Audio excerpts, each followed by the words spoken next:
ब्रह्मानंद धाम में 7 दिवसीय संगीतमय श्रीमद् भागवत कथा ज्ञान यज्ञ का हुआ शुभारंभ। कलश शोभा यात्रा में उमड़े श्रद्धालु।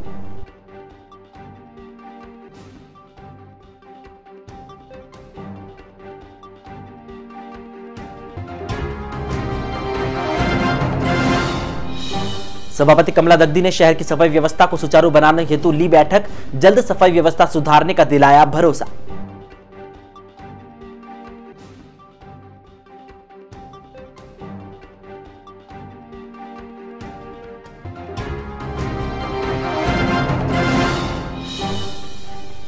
बर्फीली हवाओं ने बढ़ाया सर्दी का कहर। बादलों के असर से गिरा मौसम का पारा।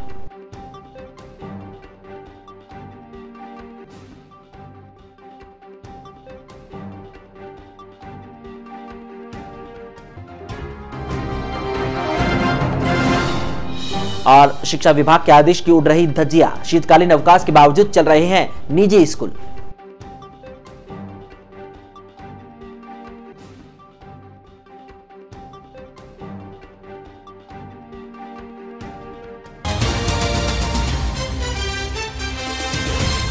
नमस्कार, जिसका न्यूज में आप सभी का स्वागत है। मैं हूं कुलभूषण उपाध्याय। खबरों की ओर बढ़ते हैं। नवनियुक्त सभापति कमला दग्दी ने नगर परिषद में पदभार संभालने के बाद शहर की साफ सफाई व्यवस्था को सुचारू रूप से बनाने के लिए रूपरेखा बनाई। इसके तहत शुक्रवार को परिषद के सभापति कक्ष में नगर परिषद अधिकारियों और सफाई कर्मियों जमादारों की बैठक का आयोजन रखा गया। बैठक के दौरान शहर के सभी वार्डों और बाहरी कॉलोनियों की सड़कों व नालियों की साफ सफाई सुचारू रखने के निर्देश दिए गए और सफाई में काम आने वाले उपकरणों को लेकर भी चर्चा की गई। बैठक में परिषद कर्मियों ने कचरा उठाने वाले ऑटो टिपर वाहनों को आगामी 2-4 दिन में ठीक करवाने की बात भी कही। बैठक के दौरान कार्यालय अधीक्षक जाहिद हुसैन, सहायक अभियंता ओम प्रकाश चौधरी, महेंद्र फुलबारी आदि उपस्थित रहे।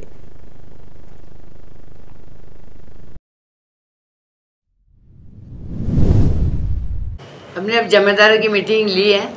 सभी को निर्देश दिया है कि हमें 45 वार्ड में 15 दिन के अंदर अंदर सारी सफाई की व्यवस्था मिलनी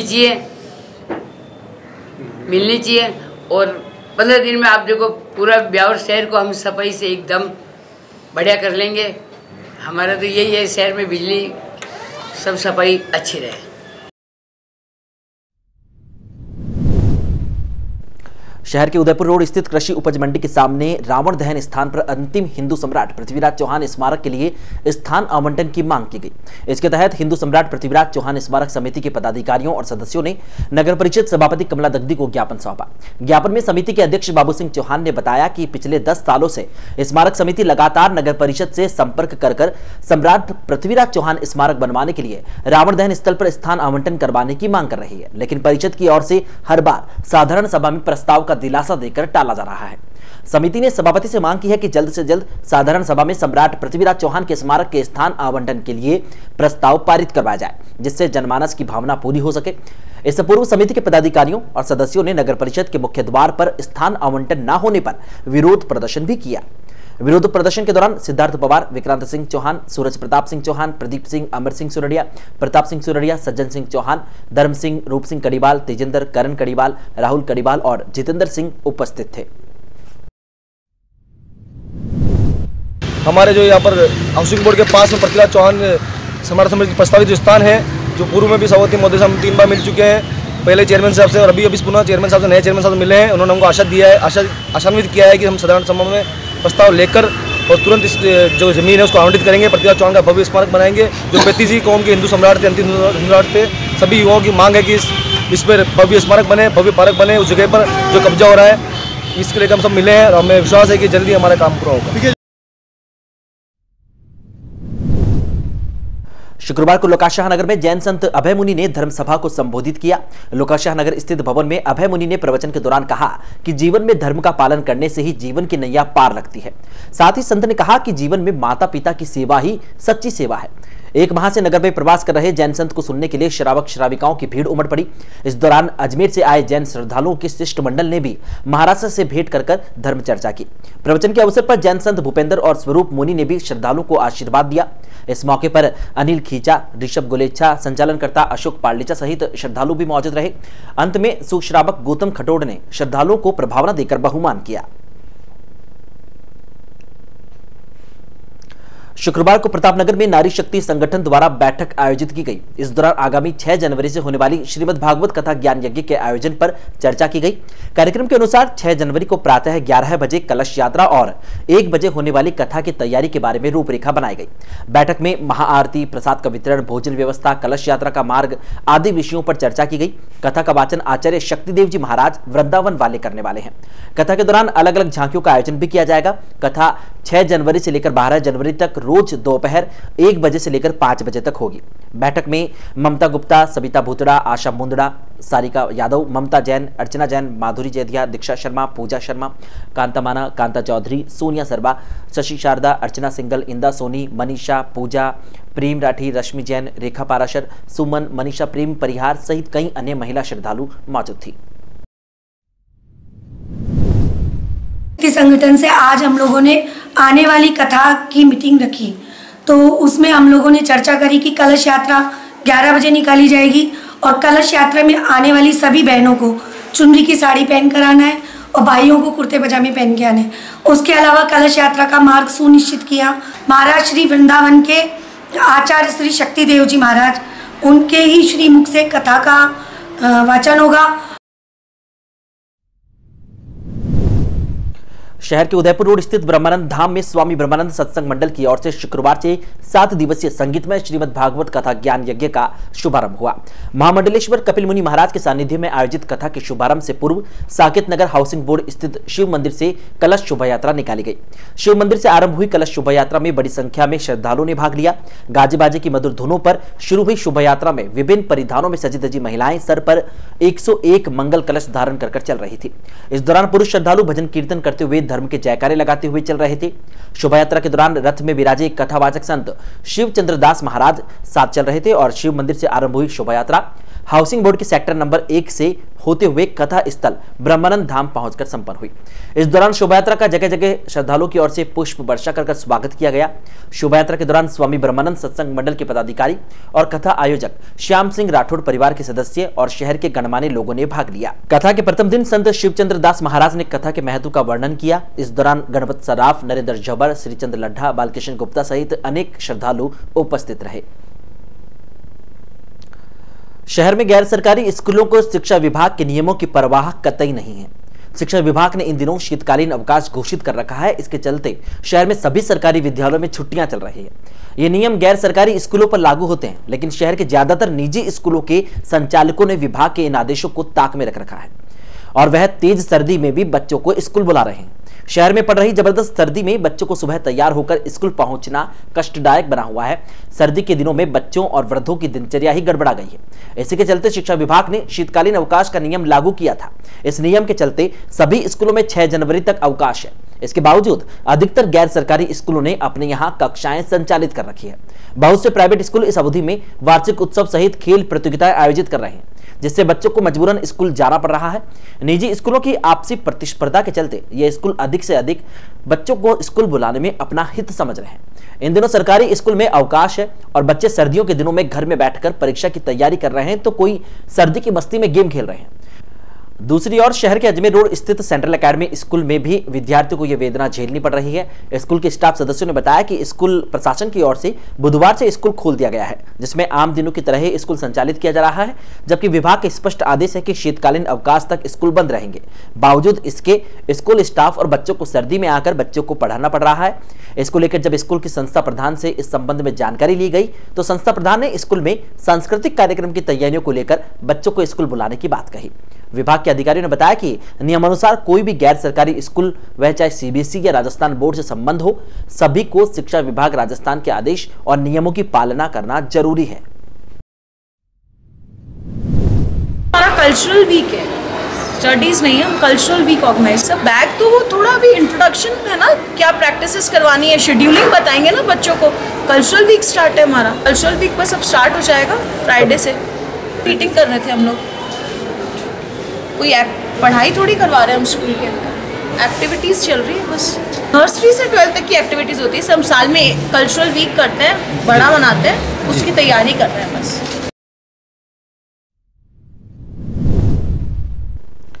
वार्ड नंबर 31 के वार्डवासियों ने सड़क की मरम्मत की मांग को लेकर एसडीएम को ज्ञापन सौंपा। सौंपे गए ज्ञापन में क्षेत्रवासियों ने बताया कि वार्ड 31 की गली नंबर 3, 4 और 5 में जलदाय विभाग द्वारा नई पाइपलाइन डालने के लिए सड़क की खुदाई की गई, लेकिन सड़क की पूर्ण रूप से दोबारा मरम्मत नहीं करवाई जा रही। वार्डवासियों ने आरोप लगाया कि वार्ड पार्षद प्रकाश परिहार दृश्यतापूर्वक कार्रवाई करते हुए केवल गली नंबर 3 और 4 को छोड़कर केवल 5 नंबर गली की सड़क को ही ठीक करवा रहे हैं, जिससे कि गली के निवासियों में रोष व्याप्त है। वार्डवासियों ने एसडीएम से मांग रखी कि सभी गलियों की सड़कों को बनाने के आदेश दिए जाएं। ज्ञापन देने वालों में कमल सिंघाड़िया, बीरमराम भट्ट, हर्ष, संगीता, दीपा, गोपाल सिंह, मुन्नी देवी, माया सहित अनेक वार्डवासी उपस्थित थे। वार्ड नंबर 31 में जलदाय विभाग द्वारा नई पाइपलाइन बिछाई गई, जिन्हें करीबन 2-3 साल हो गए, और एक अभी वर्तमान में गली संख्या 4 के अंदर जलदाय विभाग द्वारा जो पाइपलाइन डाली गई है उसको वापस से उसकी मरम्मत नहीं की गई है। और अभी हाल ही में जो मरम्मत की जा रही है, जो केवल गली नंबर 4 में की जा रही है, जबकि 3 में भी टूटी हुई सड़कें हैं। पार्षद प्रकाश परिहार द्वारा अपनी मनमानी तरीके से इस गलियों में काम करवाता है, और जो इनके फेवर में नहीं है उनके विरुद्ध कोई कार्रवाई नहीं होती है। न सड़कों में गंदगी फैलती है और न पीएचडी द्वारा उनको रिपेयरिंग कराई सड़क पर। जनता की मांग है कि गली नंबर 3 और 4 में जो जलदाय विभाग द्वारा सड़क खोदी गई है उसे तुरंत दुरुस्त की जाए। वार्ड नंबर 31 के अंदर गली नंबर 4 और 5 के अंदर वाटर बॉक्स द्वारा पीडब्ल्यू द्वारा जो रोडें खोदी गई है उनको पूर्ण दुरुस्त करना चाहिए, मगर जो आज खुदाई करके पीडब्ल्यू का कर्मचारी कह रहा है हमारे को इसका आदेश नहीं है और ये हम नहीं बनाएंगे। तो ये गली नंबर जो 8 फीट की गली है उसमें ये टूटा फूटा अगर नहीं बनेगा तो हम लोग कैसे कह रहेंगे। अब इसकी पालना नहीं हो रही है, जबकि नगर परिषद द्वारा पीडब्ल्यू को आदेश दिया गया है कि ब्यावर की सारी सड़कें बनाई जाए जो टूट फूट हुई हुई है, फिर भी उनको नहीं बना रहा, ठेकेदार भी मना कर रहा है। यहाँ मतलब गड्ढे खोद दिए ना पाइप के लिए, पाइपलाइन के लिए, नई पाइपलाइन के लिए, लेकिन उसको बंद नहीं करवाए। अब सारी रोड फटे फूटे टूटी पड़ी है, हम लोग को सबको परेशानी होती है, सारी परेशानी हम लोग को उठानी पड़ती है। क्या है, कहाँ कचरा पड़ा, कहाँ कूड़ा पड़ा, कहाँ खड्डे हो रहे हैं, कहाँ पाइपलाइन टूटी हुई है, कहाँ लाइटें बंद है, कुछ भी नहीं देखते हैं। बस उनको तो खाली बस जीत के अपने घर में बैठने का शौक है, वो बैठ गए।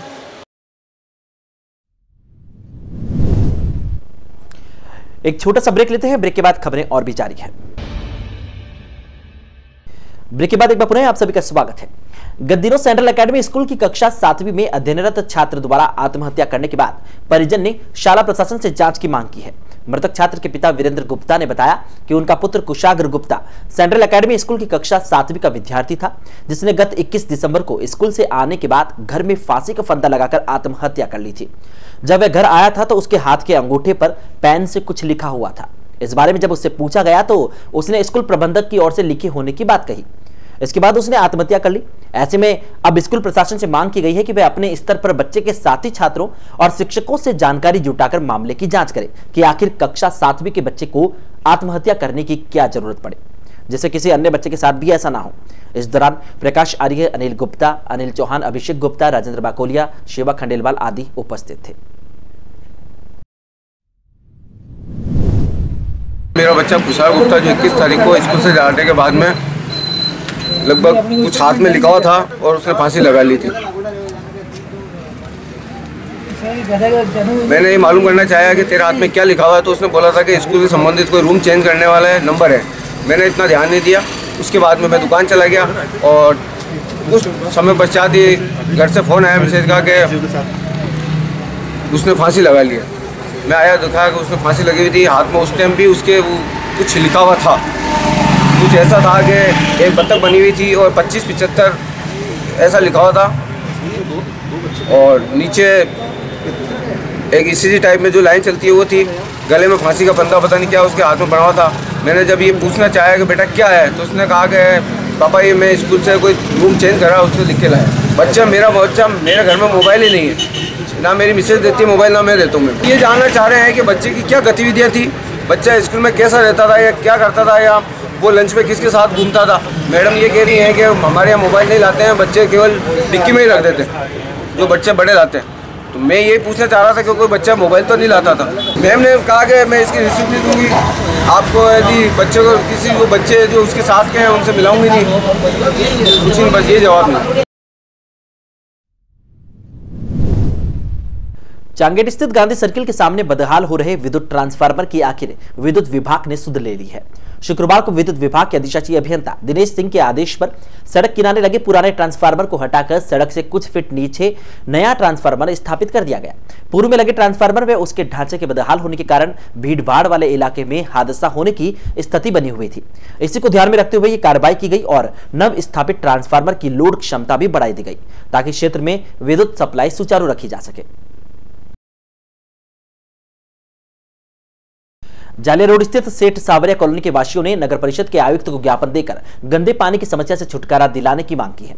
शुक्रवार को क्षेत्रवासियों ने ज्ञापन में मांग रखी कि सेठ सावरिया कॉलोनी की फैसिलिटी जमीन में आसपास की कॉलोनियों का गंदा पानी लगातार एकत्रित हो रहा है, जिससे क्षेत्र में गंदगी और बदबू के कारण आमजन का जीना दूभर हो रखा है। साथ ही कॉलोनी वासियों ने बताया कि इलाके में पानी एकत्रित होने के कारण घरों में सीलन आने लगी है और मकानों की नींव कमजोर हो रही है।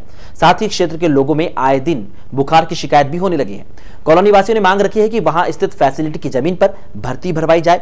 आयुक्त ने वार्डवासियों की मांग का शीघ्र ही समस्या का निस्तारण करवाने की बात कही है।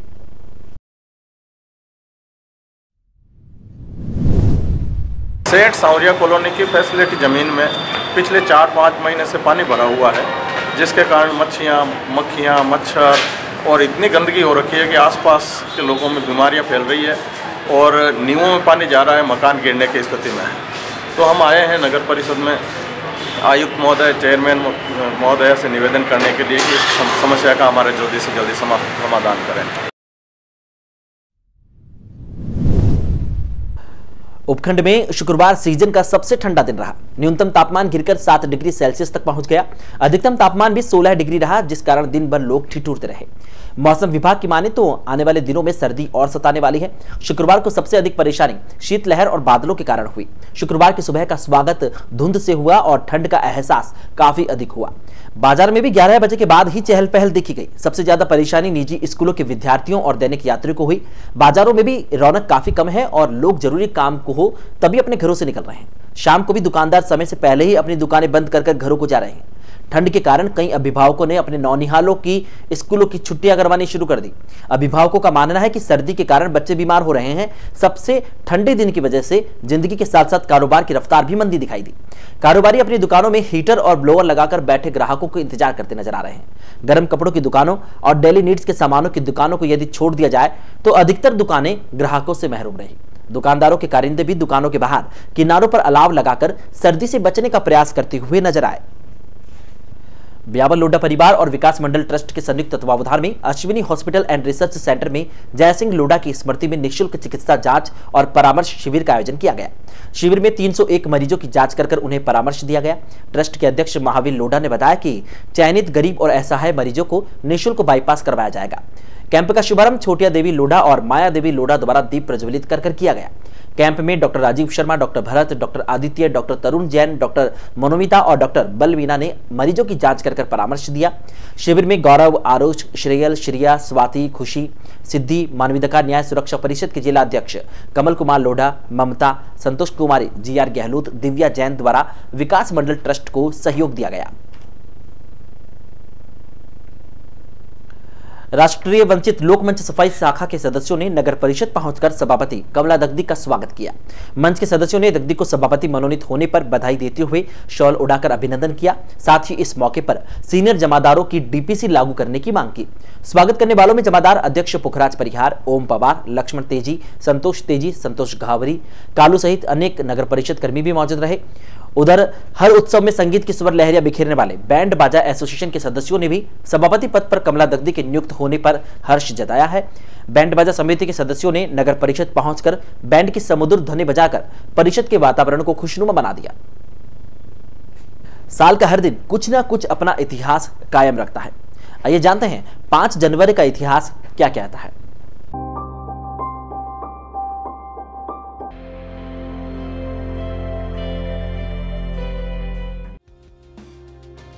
1966 में आज ही के दिन प्रथम प्रशासनिक सुधार आयोग को नियुक्त किया गया था।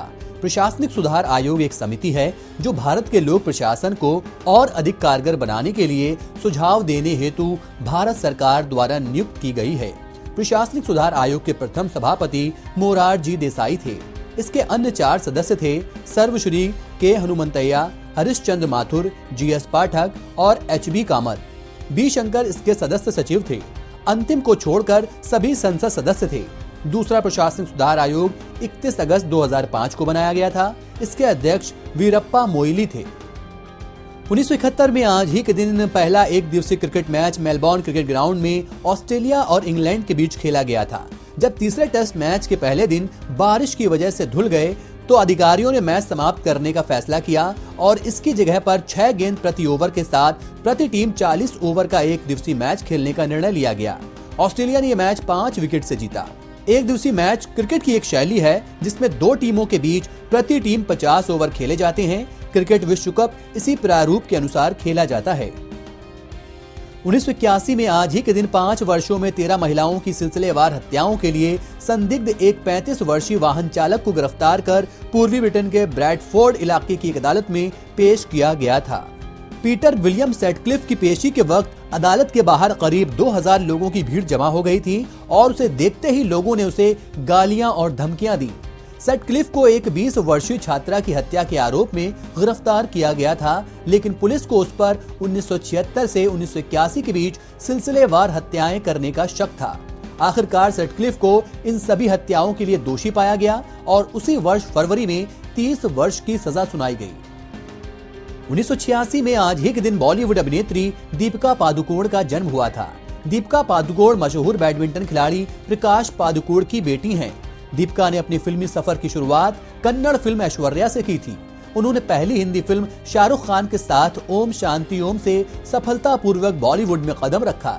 यह फिल्म भारत और विदेश दोनों जगह वर्ष की सबसे बड़ी हिट रही। दीपिका ने बाजीराव मस्तानी, पीकू, लव आजकल, ओम शांति ओम, तमाशा, चेन्नई एक्सप्रेस, ये जवानी और दीवानी आदि फिल्मों से बॉलीवुड में एक अलग पहचान बनाई है। 1993 में आज ही के दिन करीब 85,000 टन कच्चा तेल ले जा रहा जलयान शेटलैंड द्वीप के पास दुर्घटनाग्रस्त हो गया था। MV ब्रेयर नाम का यह जलयान टैंकर नॉर्वे से कनाडा जा रहा था जब एक तूफान में फंस गया। टैंकर के कप्तान और अन्य सदस्यों को समय रहते हेलीकॉप्टर की मदद से सुरक्षित निकाल लिया गया, लेकिन बचाने की भरपूर कोशिशों के बावजूद टैंकर शेटलैंड द्वीप की चट्टानों से टकरा गया और लगभग सारा तेल उत्तरी सागर में बह गया। तेल के भयानक रिसाव से उस इलाके में वन्य जीवन पर बहुत दुष्प्रभाव पड़ा। शेटलैंड द्वीप समुद्री वन जीवन और पक्षियों के लिए विश्व प्रख्यात है। इस हादसे के बाद करीब 5 करोड़ पाउंड मुआवजे के तौर पर दिए गए थे।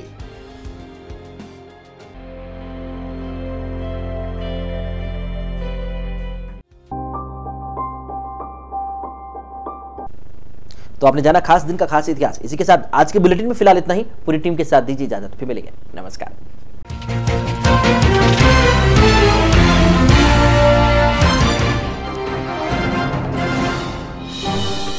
ब्रह्मानंद धाम में 7 दिवसीय संगीत में श्रीमद् भागवत कथा ज्ञान यज्ञ का हुआ शुभारंभ। कलश शोभा यात्रा में उमड़े श्रद्धालु।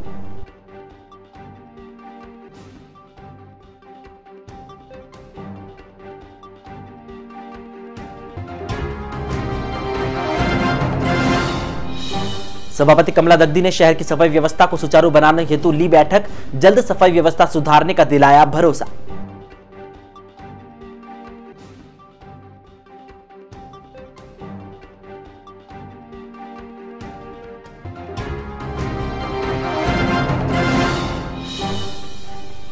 बर्फीली हवाओं ने बढ़ाया सर्दी का कहर। बादलों के असर से गिरा मौसम का पारा।